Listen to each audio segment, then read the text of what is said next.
This is the Sunwayman Comet. I actually originally wasn't going to make a review, but now they make the aluminum version, so I might as well. They're pretty much the exact same. The user interface is the same, the LED is the same, battery is the same, the charging system is exactly the same. Aside from some design differences, the only difference between this one and the aluminum version is, well, the other one's aluminum and this is TI. No, not that TI. Yes, that TI. Now this one does have a charge on it. You can have this nice little necklace thingy here, which looks like titanium, but it's not, because it would not be a titanium necklace. All right, so here's the styrofoam, and it comes in. Of course, you have the, oh, wait. Anyways, okay, so here's your silica gel.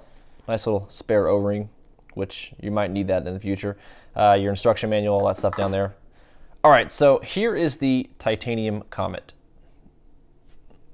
Now, it's a great looking light, but there are some pretty big, well, issues with this flashlight. And it's pretty unfortunate because this is such a nice flashlight. It's really neat. You know, I like the idea, I like the size, but there is some issues with this light. And unfortunately, the cons outweigh the pros. So we'll get a close-up. Now remember, your aluminum version is not going to look the same. The emitter that is used is the XQER2. Maximum output of course, 88 lumens, 10180 size flashlight. Now I'm going to go ahead and move on to the cons because the aluminum version is probably the exact same. It's a great concept, it's a great design, in a way, I guess. But most traditional lights that do have the user interface by unscrewing and screwing back on, it's usually by unscrewing it, turns it off, and screwing it back in, turns it on. But this is the complete opposite. I don't know if Sunwayman wanted to try something different, but that's what they did. So in order to turn the light on, you unscrew it. And it does have very bad PWM. I just thought I'd let you know now. It's incredibly horrible, but we're going to put it on low mode. So as you can see, the PWM is absolutely horrible. So one of the biggest cons, of course, is when you take the flashlight out. Well, in order to charge the battery to begin with, you have to unscrew this, of course, unscrew the flashlight. And then you plug the micro USB in right here. Now, of course, once you do that, the light does turn off and the red light turns on. And after 20, 30, 40 minutes, whenever it's done charging, it doesn't take very long to charge, I think, 80 milliamp, 10180 size battery. So it takes like 20, 30 minutes to charge this thing. So once it turns, well, it doesn't turn green. Once it turns off and once it's done charging, the light will turn off, indicating that the flashlight is charged. So as soon as you pull the charge cord out of there, the light turns on because it's already in unscrewed mode. Now that'd be okay, except for when you try to screw this back in. I'll go ahead and cover this up. So that'd be okay, except for when you try to screw this back in, the O-ring gets caught around it kind of squeezes out. And it doesn't matter if you're using a small amount of grease or a large amount of grease, however much silicone grease you have on there, it doesn't matter. It still squeezes the O-ring out of the position. So you have to basically lightly close the light or act like you're turning it off. And then you have to use something like a little screwdriver or something to push that O-ring back in there. If you can see that or not. So once you've pushed it back in there, now you can close it, and it should work just fine now. So it should shut off. So yeah, that's the issue that I run into every single time I charge this thing. I have to get a little screwdriver and squeeze that in there. So another big issue, another very large issue, is when I got this light only about a day or two after I had gotten it. So we're going to go ahead and unscrew that now. There is a plastic piece that sits on the bottom of the actual host or the body, and you can see it in there. And that piece is basically just glued to the actual body, the very bottom of the body. It's just glued down. And it wasn't glued very well. It pretty much fell out and was kind of rattling around there. So I had to use some glue or some adhesive to try to get that back in there because, without that plastic piece, or that plastic piece is what presses this battery up and makes, breaks the connection. That's basically how it shuts off. So when you fully tighten it, it pushes this battery up and it loses connection with the host here, which is just absolutely horrible.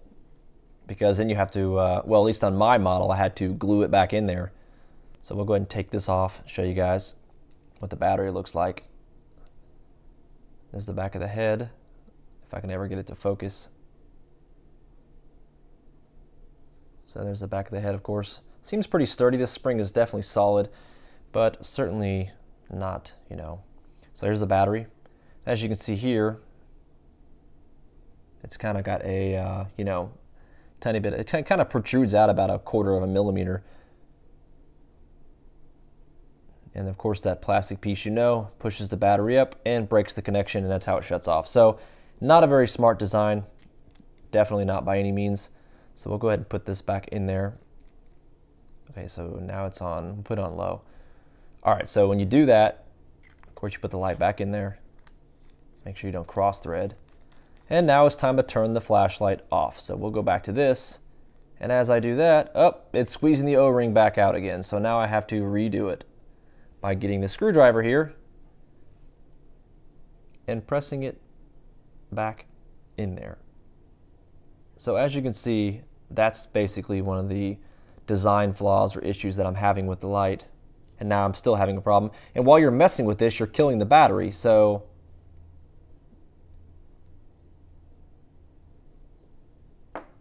I think it's okay now, I think. Nope, squeezing that part out. So yeah, that's basically the issue that I run into. And you will probably run into the same exact issue. So this flashlight is just not a good design, to be honest, in my personal opinion. And it's still squeezing the O-ring, as you can see. So it's just ridiculous. So we're gonna unscrew that because I don't want to mess with it right now. It's ridiculous. So yeah, that's another one of the big time issues or cons to this flashlight, is the fact that that happens. And I can't imagine it being just my model because they're all designed the exact same way. All right, sorry, my microphone has been completely unplugged from my camera. Got kind of busy doing something else, so I apologize for that. But yeah, after about 5 or 10 minutes of messing with the O-ring, I finally got it back in there and shut the light off. So that's great. Another 15 to 20% of my battery life gone just by messing with that. So if you are in the market for a really small light or a little keychain light, something small like this, 10-180 size flashlight, then there's a lot of other options that I would recommend going with. I definitely would not go with the Comet. Maybe you'll get better luck than me, I don't know. But I would get something like the Phoenix UC02 or the Claris Mini 1, or the Jet Beam Mini 1, Nightcore Tiny, the Nightcore TIP, lights like that. Because I just don't know if it's just my model of Comet, or if it's all of them. The titanium has absolutely nothing to do with the issues that I'm having. The aluminum's going to have the exact same issue. It's just the material that my flashlight was built with. The O-rings and stuff are pretty much going to be the same. So just keep that in mind. Like I said, if you're looking for a small light, then try some of those other ones that I had recommended. So thank you for watching, guys.